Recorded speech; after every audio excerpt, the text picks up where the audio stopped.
Hello, all. It seems like we still have some people inside the room. I just wanted to let you know on your right-hand window, there is a chat box and there's also a question box. So if you have anything that you want to put in the chat, any questions you want to ask, please feel free to do so. We will pass it over to our director of the SWAG initiative, Dr. Reginald Miller. Okay, thank you, Anthony.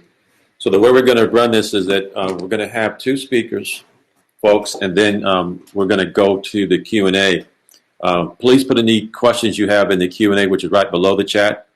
You can put questions in the chat as well, but we're going to give preference to the Q&A so that folks don't jump the line.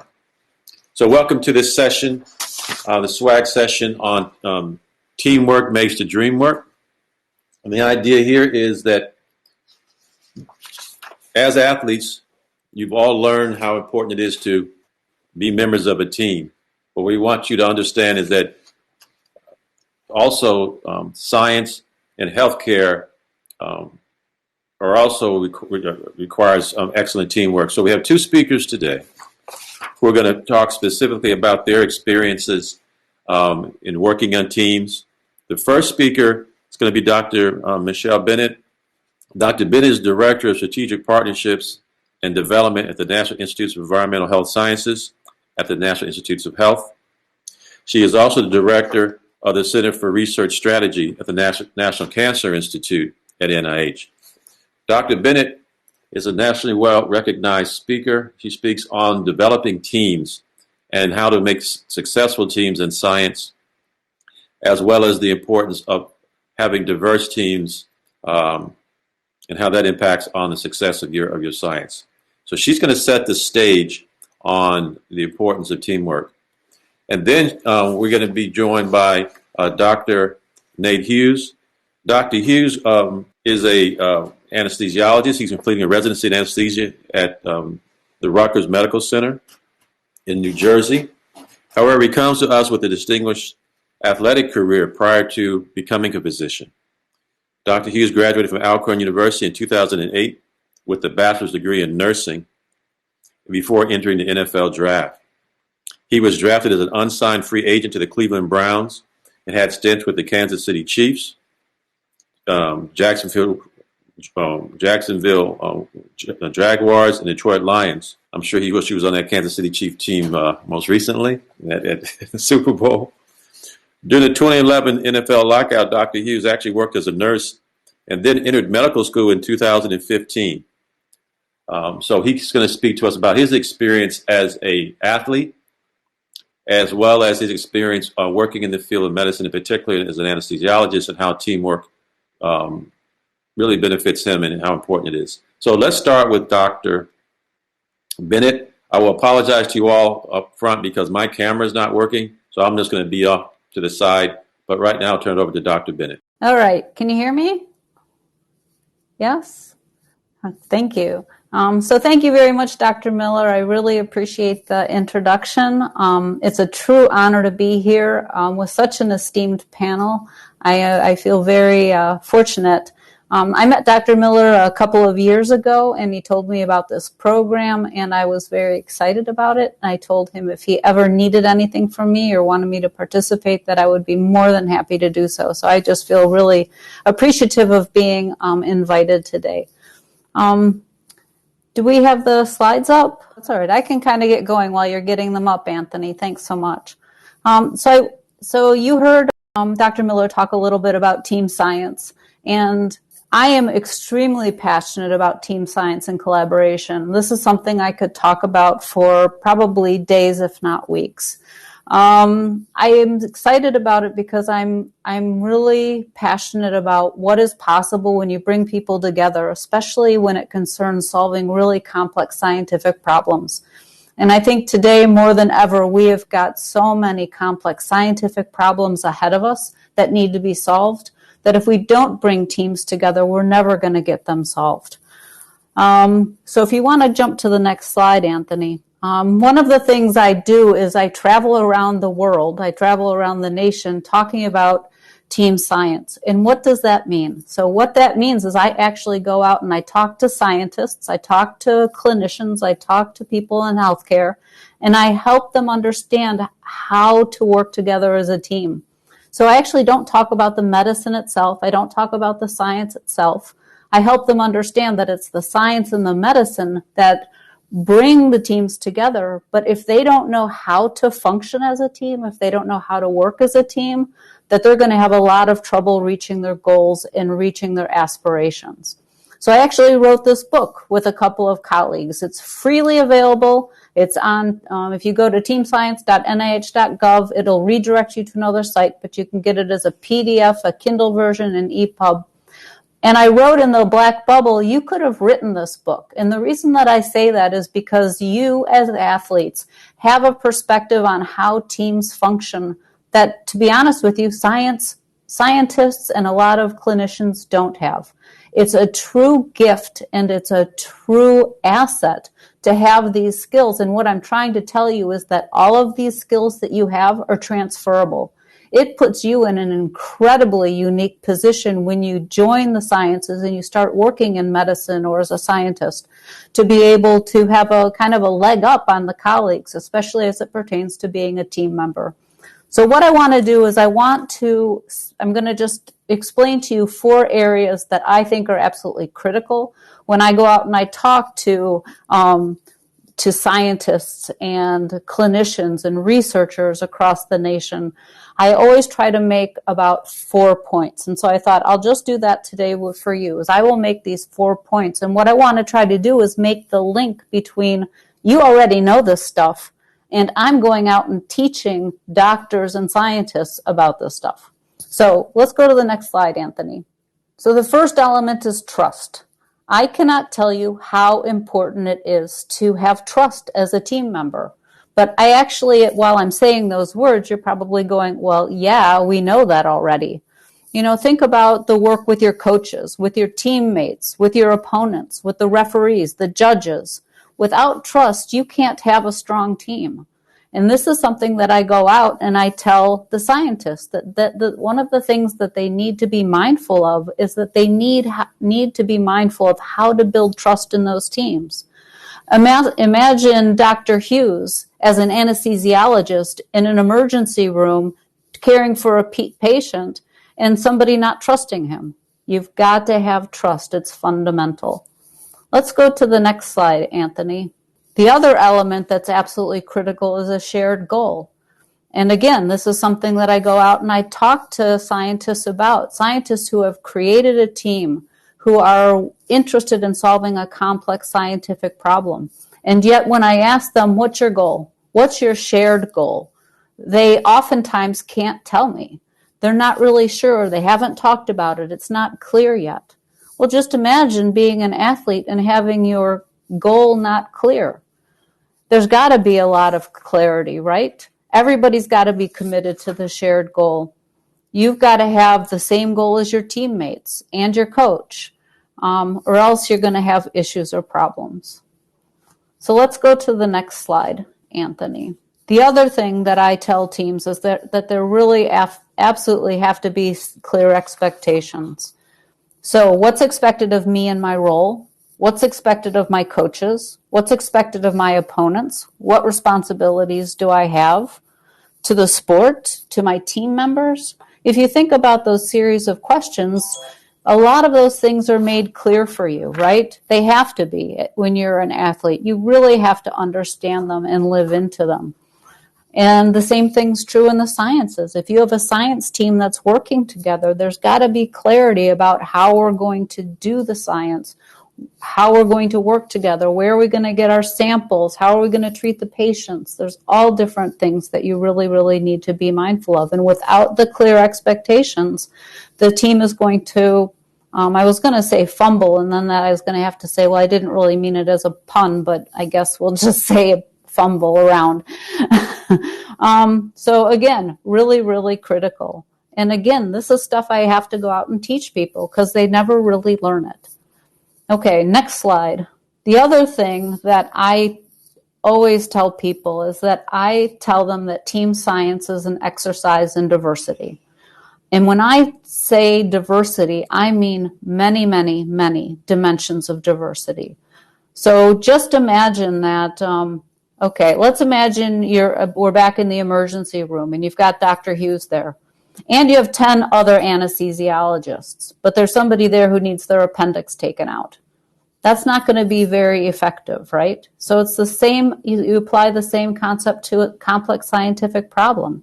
You need people there from different disciplines who have different backgrounds, from different genders, different races, ethnicity, different perspectives, different lived experiences, different strengths and talents, different attitudes, different ideas, different ways of solving problems, and different ways of thinking.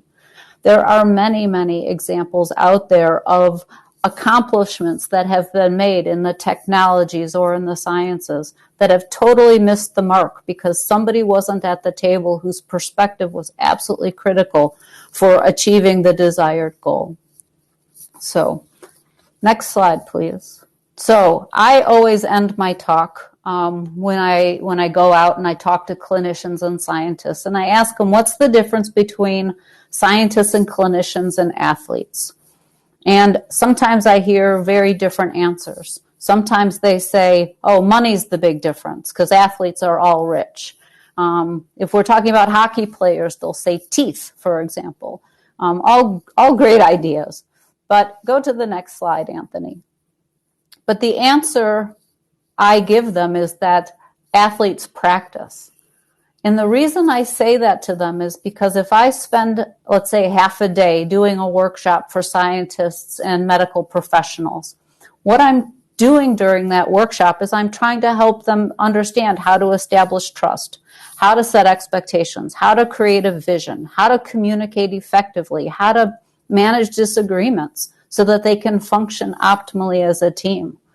And the thing that athletes do that scientists and researchers don't really do in this realm is they practice. As athletes, you're practicing these skills all the time.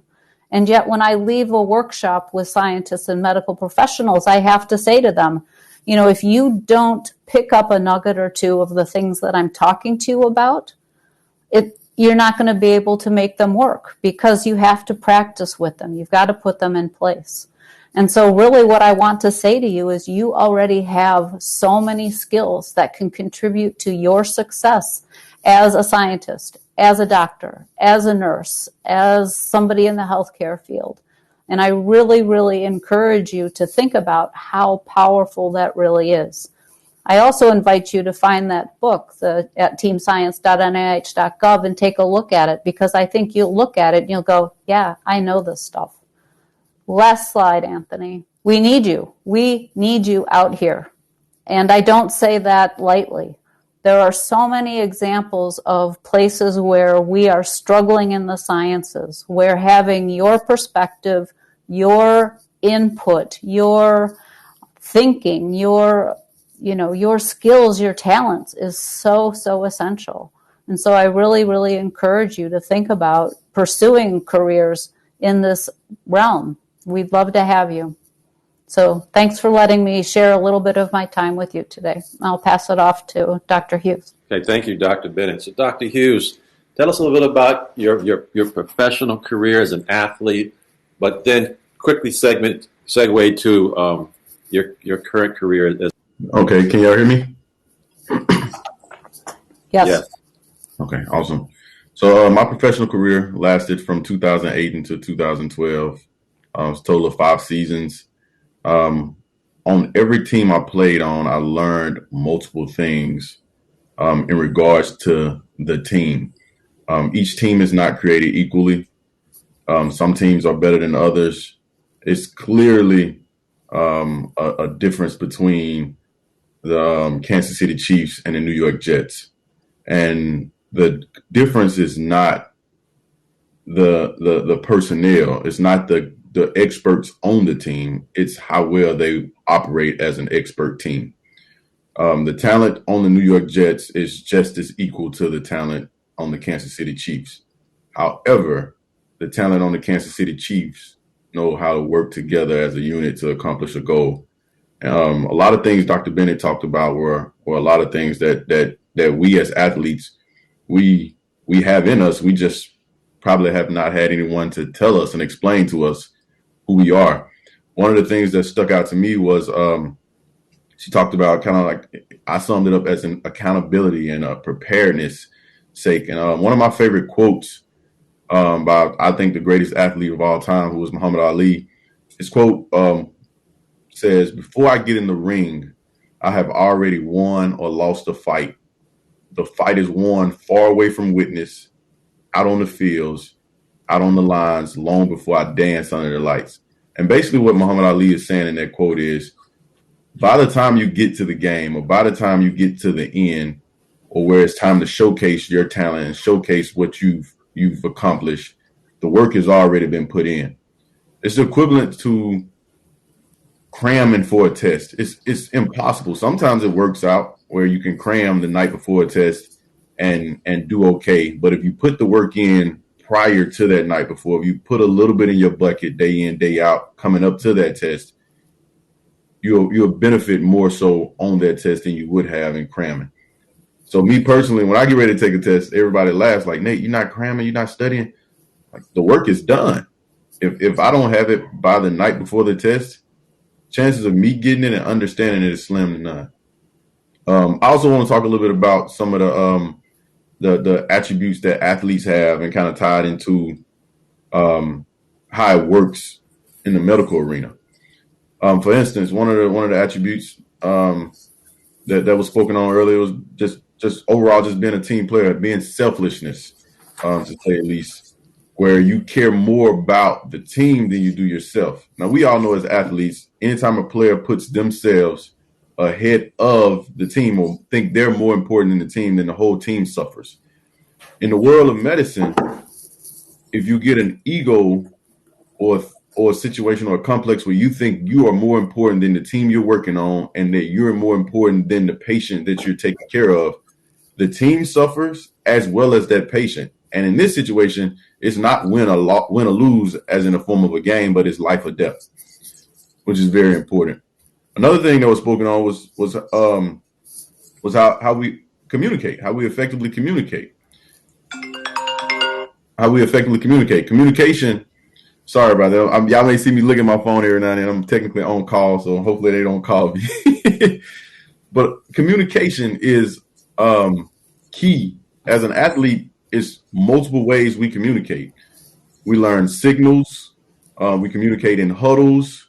In baseball, I know a lot of people who watch baseball, you see people doing things like this. You're like, what are they doing? They're communicating.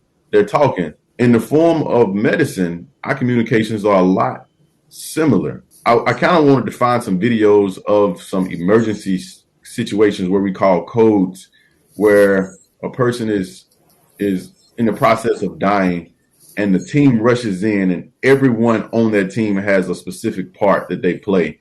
And the communication between them is key to whether this person survives or not. And I was unable to I found a lot of them with good communication, but I was trying to find one with bad communication so we could compare the two. But I guess people don't want to post the ones with bad communication.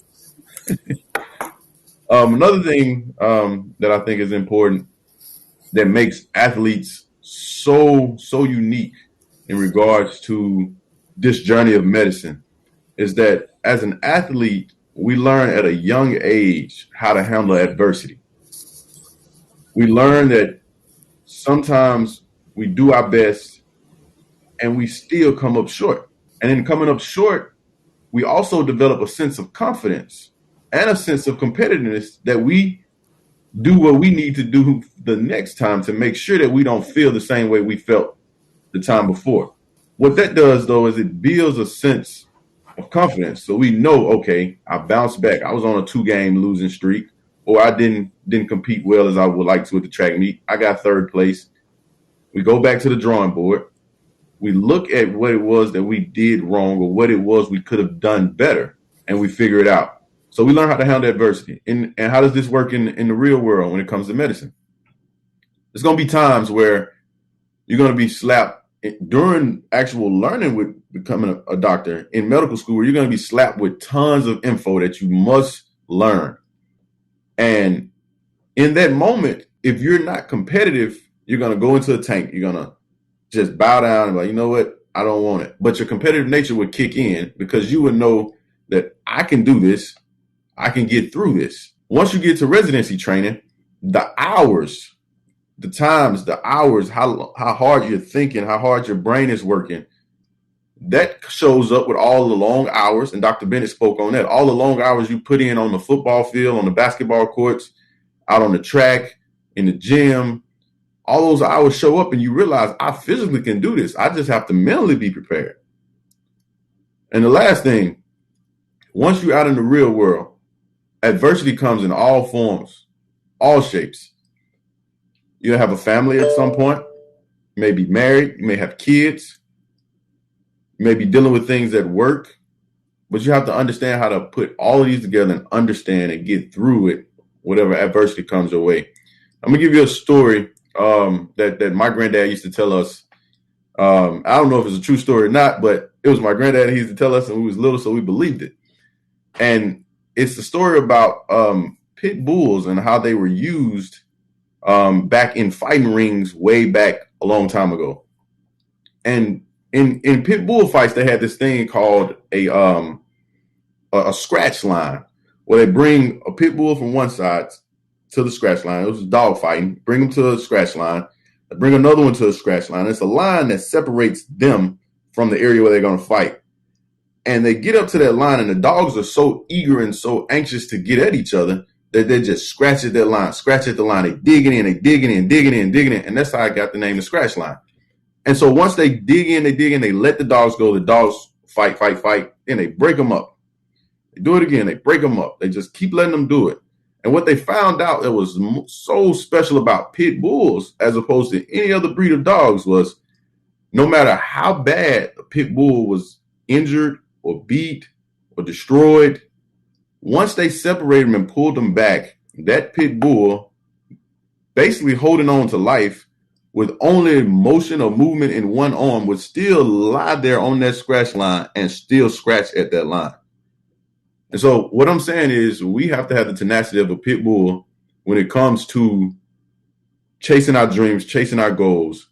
Some things are not going to be easy. We know this skin we wear is going to make a lot of things harder, and a lot of people are going to look at us differently. But we have to be able to get ready, prepare ourselves, handle the adversity, and keep scratching. That's great. Thank you both. Excellent. So I just want to remind everyone that if you have any questions, this is an interactive session. Please put your questions in the QA. Anthony's going to monitor that to make sure that we get your questions asked. So let's just talk about this whole teamwork thing and how, Dr. Bennett, if you can talk about the perception of society that science is done by this lone scientist in a room working on hard questions alone, and she's just there toiling and just doing all this by herself. Can you talk about that myth versus reality? Yeah, I'd be happy to. And I would actually say that at one point in time in our history, it was not a myth. It was a reality. Actually, many years ago, if somebody published a research paper and it had just one author name on it, that was a sign of prestige. Things have changed a lot over the last maybe 4 or 5 decades. And now if somebody publishes a paper by themselves with just their name on it, people will ask them if they really did all the research themselves, because most papers that are published today, people recognize that it takes more than just one individual to get that work done. So the complexity of the types of problems that we are addressing this day and age are huge. Think of this whole COVID-19 pandemic that we're in. Imagine just one person trying to solve it. I think you can look around and think about all of the scientists, teams of scientists who have to function in order to develop vaccines, who have to study what's happening out in the communities to understand who's most vulnerable. So, it might have been a point in time where being an individual was the most important, but we've really, really changed a lot over the last decades, and teams are critical for making the big wins and the big accomplishments. Great, thank you.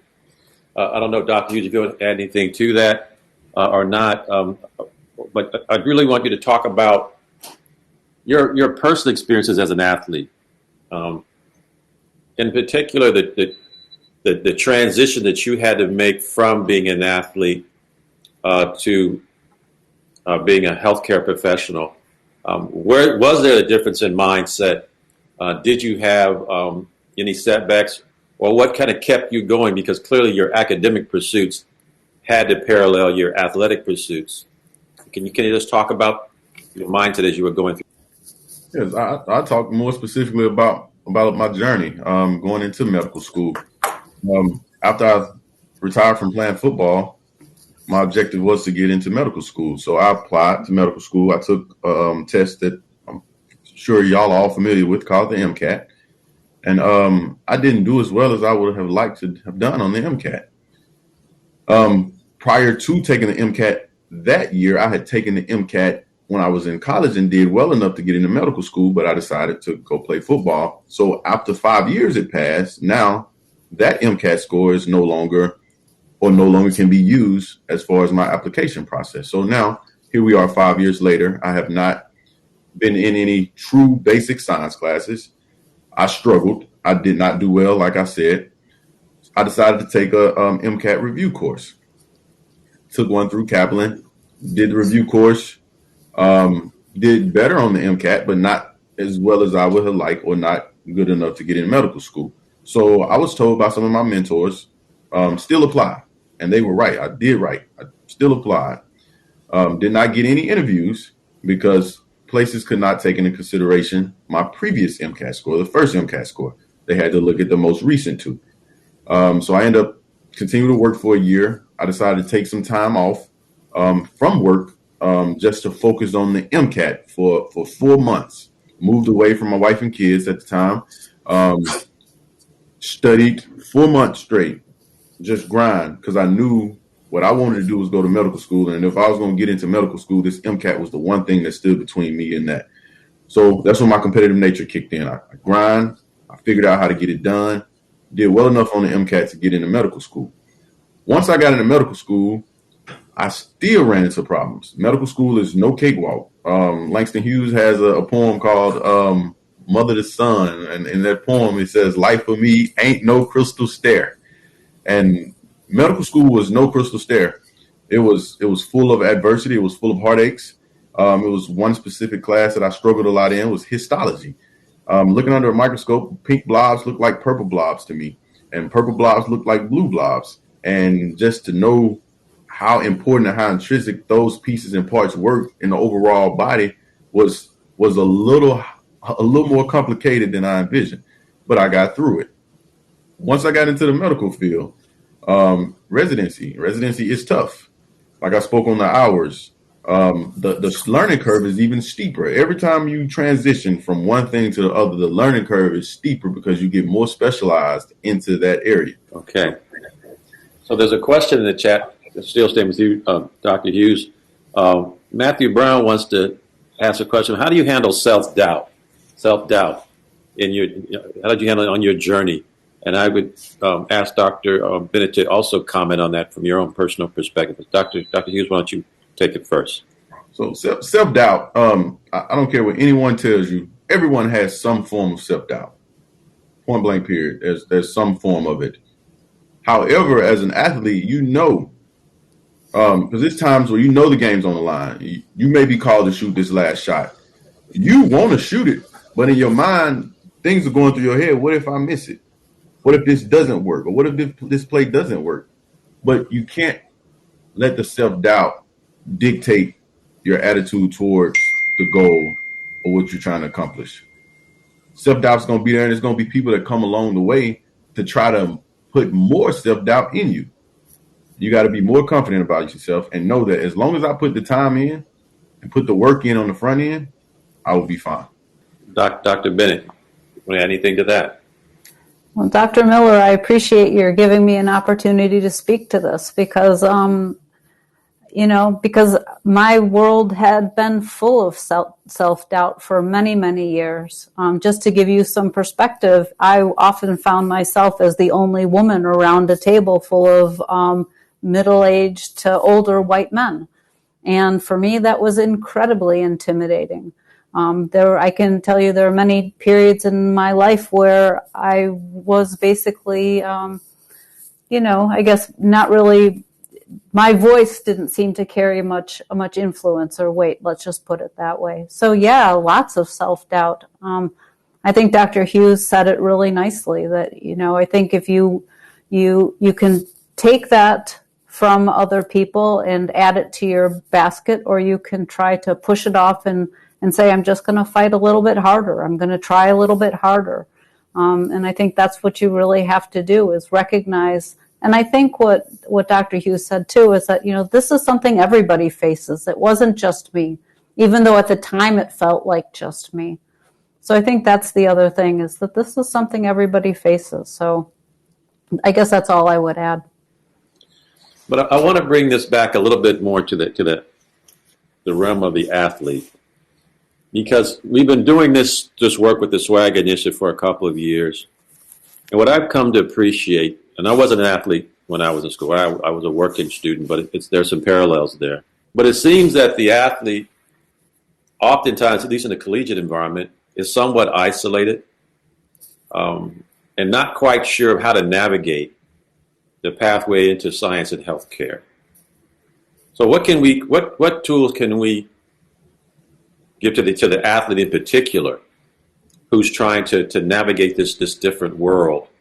And going back again to teamwork, what's the role of a team in helping that individual? How can they utilize their team experience along this journey? So I personally think that one of the best things that can happen to a young athlete starting out on a journey is knowing you have someone to go through that journey with you. Be it a friend, be it someone someone who's on your team. I had one of my teammates. He wanted to go to medical school, so I kind of gravitated to him. We studied together a lot. We did things together a lot. Now he's a doctor also. And I think just having someone to go through that journey, or finding someone to go through that journey, or it may be a mentor, it may be someone older than you, just someone to talk you through and walk you through that journey, or in a sense, coach you through that journey. Yeah, I think I would add to what Dr. Hughes said by saying that, the other thing that I think it takes a lot of people a lot of time to learn to do is ask for help.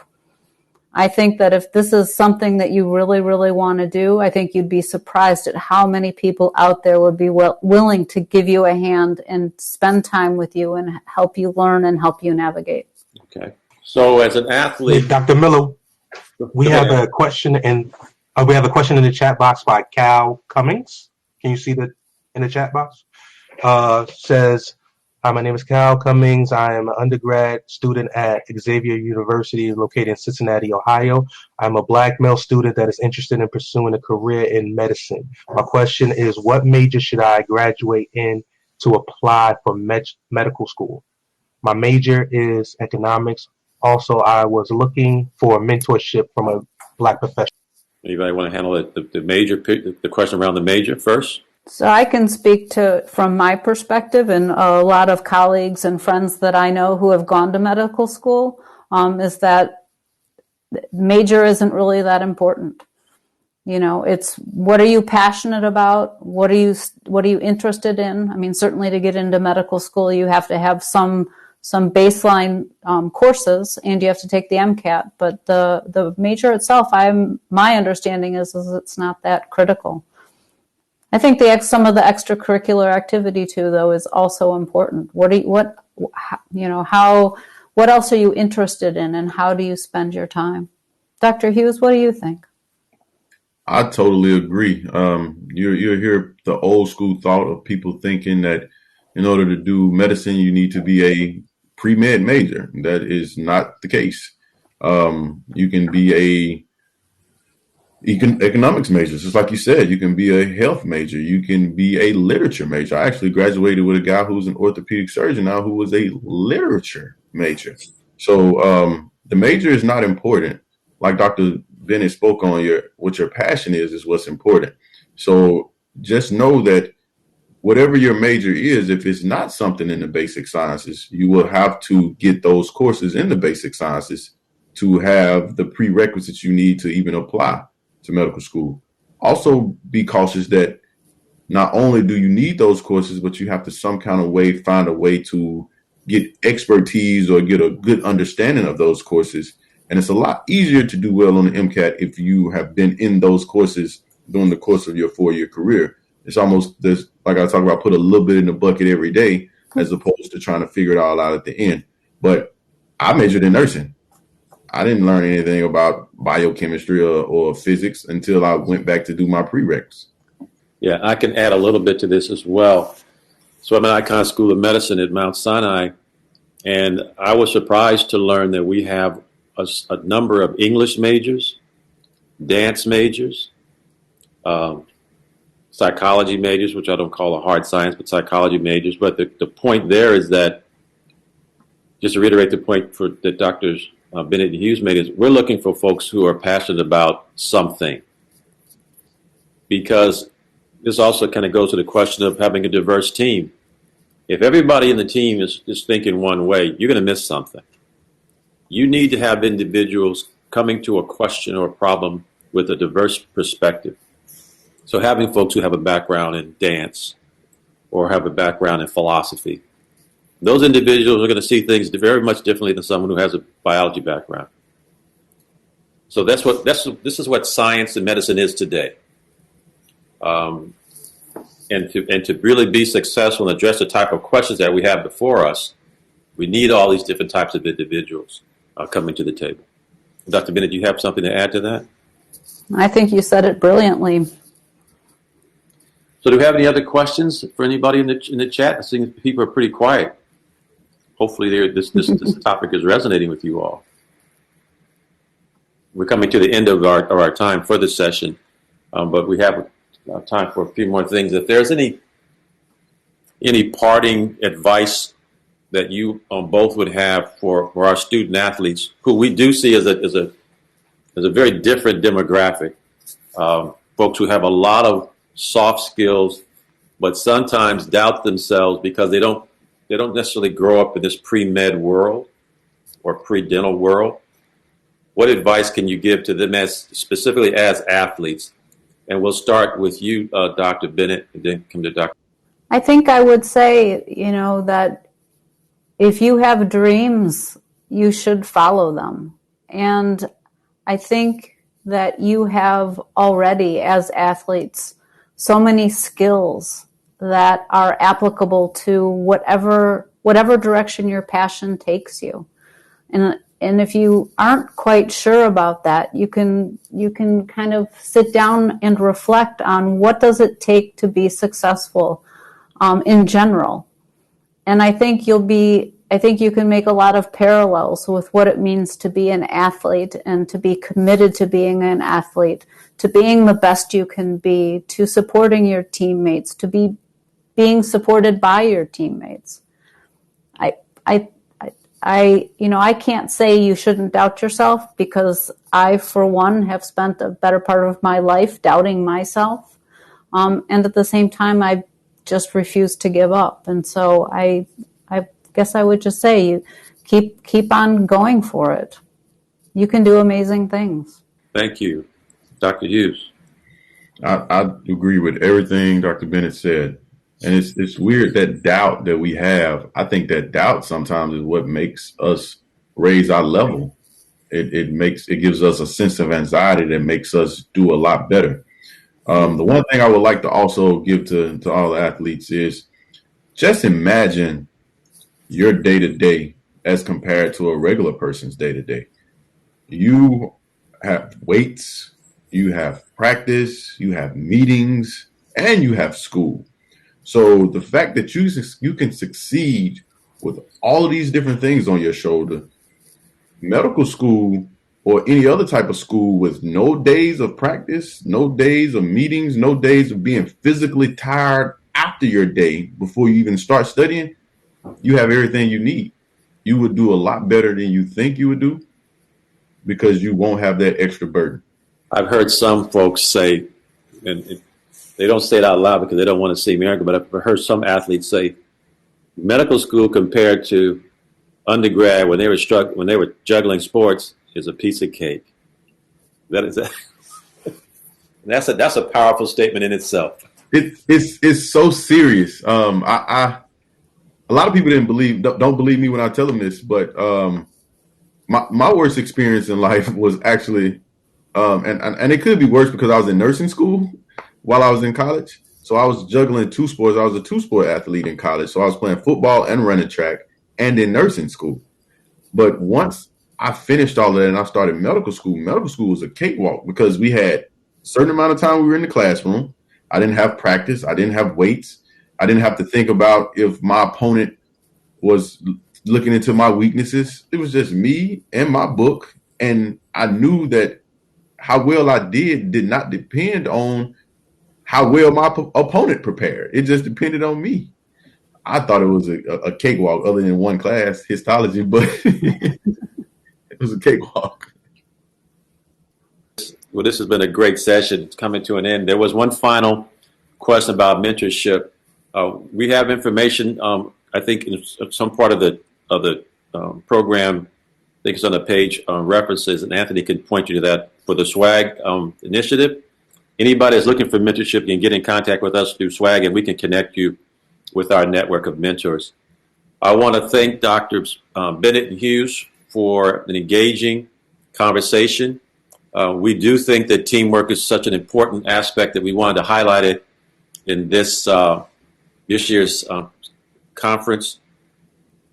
I would encourage you all who have some swag to continue to develop that swag, because I know all you athletes out there, you all think you have a little bit of swag. And so the message here is that you can do it. We have living examples here of folks who have walked the walk and talked the talk and have done it, have been successful. So why can't you do the same? So I want to thank you all for attending this session and remind you that we do have an athletes roundtable later today at 3:45. And I again want to thank Drs. Bennett and Hughes for taking time out of their day on Saturday to join us. And Dr. Hughes, I hope you don't get called into service today. We can't hear you. Thank you, Dr. Miller. Thank you, Dr. Hughes. Thank you. If I do get called, it is what it is. My motto when it comes to things is, in order to be good at something, you have to do it a lot. So a lot of people complain about the time they have to put in, the hours, but as an athlete, we know if we want to be good at shooting free throws, we have to shoot 1 million free throws. It's the same in this medical field. If I want to be a good anesthesiologist, I have to do multiple days and put in multiple hours of perfecting my craft. So, but thank you for having me. Look forward to the next events. Thank you for taking the time. Great parting words. Take care, everyone.